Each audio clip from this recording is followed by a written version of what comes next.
So in our form controls video, we talked about all of these different controls that you see on this example form, as well as how to actually insert and create this example form. And so in this video, we're going to be talking a little bit more about this properties window down here and what all of these mean. So the first thing you'll notice is that if I'm clicked onto my user form itself, anywhere on my user form, we can see user form 1 gets highlighted, and it tells me up here this is what you're selected. These are the properties that are associated to our actual user form. So we can see, first of all, the name of every object that we have is going to become very important. The name is what we use to actually reference this object in our code.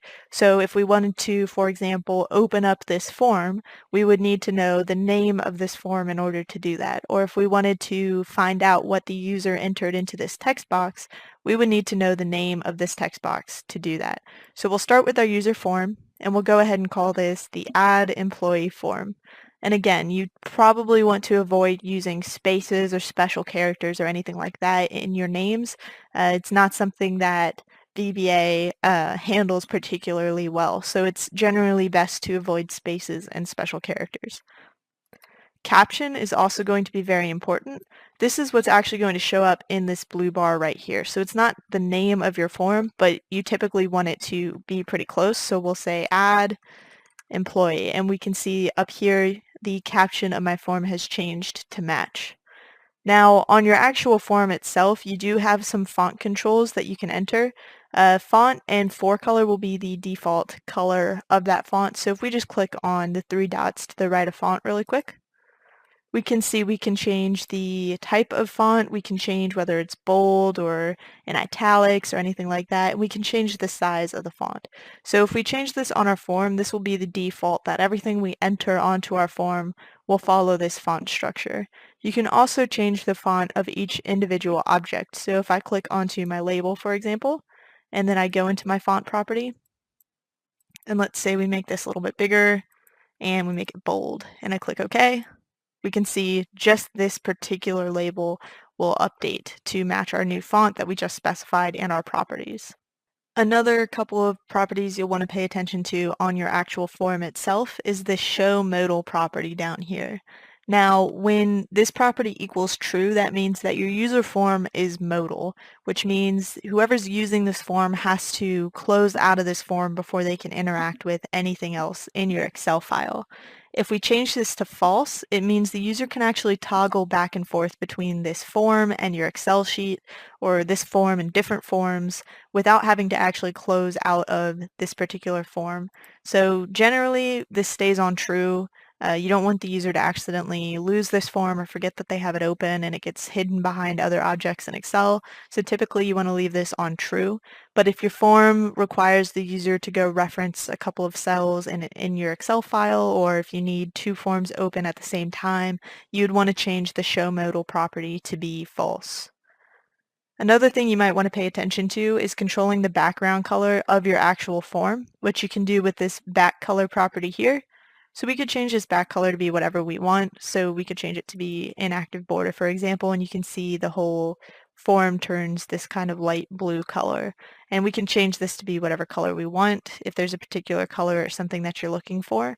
The default color is this button face color that you see here. You can also go over to the color palette, and that'll give you a little bit more option in choosing a brighter color or something like that. And you can apply colors to anything on your form. So for example, if I go to my add button down here, we can see I do have a back color that I can change. So maybe we want our add button to be green and our close button to be red. And that'll make it pretty clear to the user right off the bat which button does what. So we can see the other thing that we'll want to pay attention to is this tab index. And what this does is everything on this form has a tab index value. So for example, this text box has the value of 1. This label has the value of 0. This combo box has the value of 2. So starting from 0, if you press tab on your keyboard when you have this form open, it's going to walk through the tab index value down here. So it'll start with our label would have been selected. If we hit tab, it would select our text box. If we hit tab again, it would select this combo box. And this is value 2, so if we hit tab again, it'll select whichever has value 3, which looks like this list box, and it'll continue to walk through as you click tab. So this is something you generally want to update at the very end of building your form. You want to walk through your form, you want to take the time to make sure the tab order of pressing tab on your keyboard matches the tab index value of all of the objects on your form. And that's something that can take a little bit of time to do. And you don't want to do this in the middle of your form in case you end up changing around the order of things later or changing around the design of your form later. So this is something you would want to do at the very end of your form. So while we're looking at our combo box here, if I go down on the left here, we can see this has some unique properties. One you'll want to pay attention to is the bound column and the column count.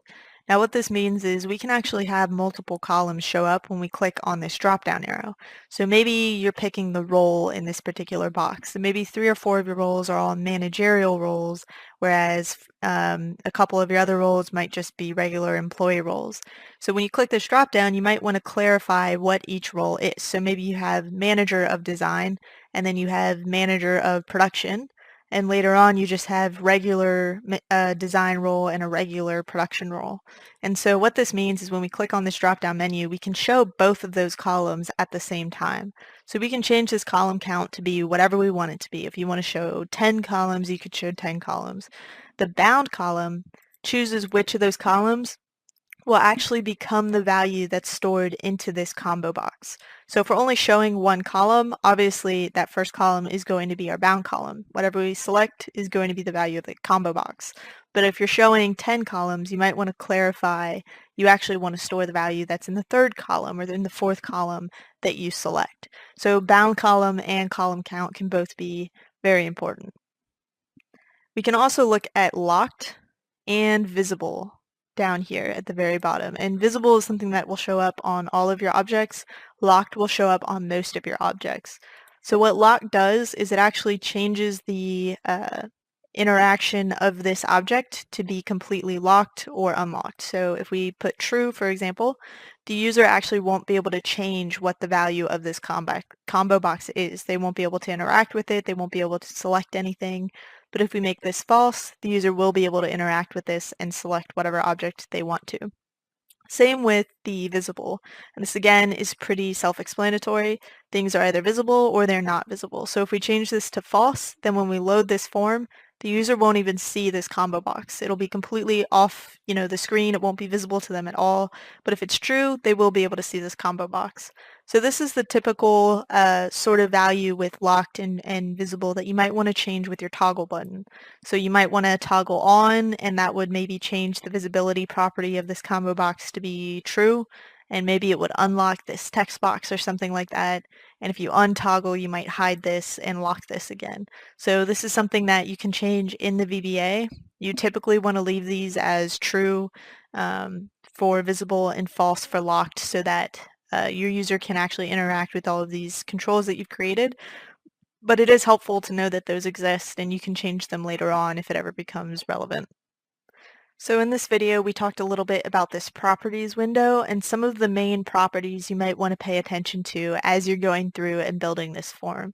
And there are a lot of properties that are tied to all of these different possible controls that you're entering on your form. And so there's a lot of different things that you might want to do, a lot of things you might want to change. And if you ever have questions about what any of these actually mean, you can find them very easily on Microsoft's help site. It's actually a great resource for figuring out what this property is or what this property is and how changing it would change the way that your form displays and the way that the user interacts with your form. So if you ever have questions about any of these properties, I highly recommend Microsoft's help site. But other than that, they're all pretty straightforward. They're all very similar. And we've gone over the key properties that you will change most often. So that's what we covered in this video.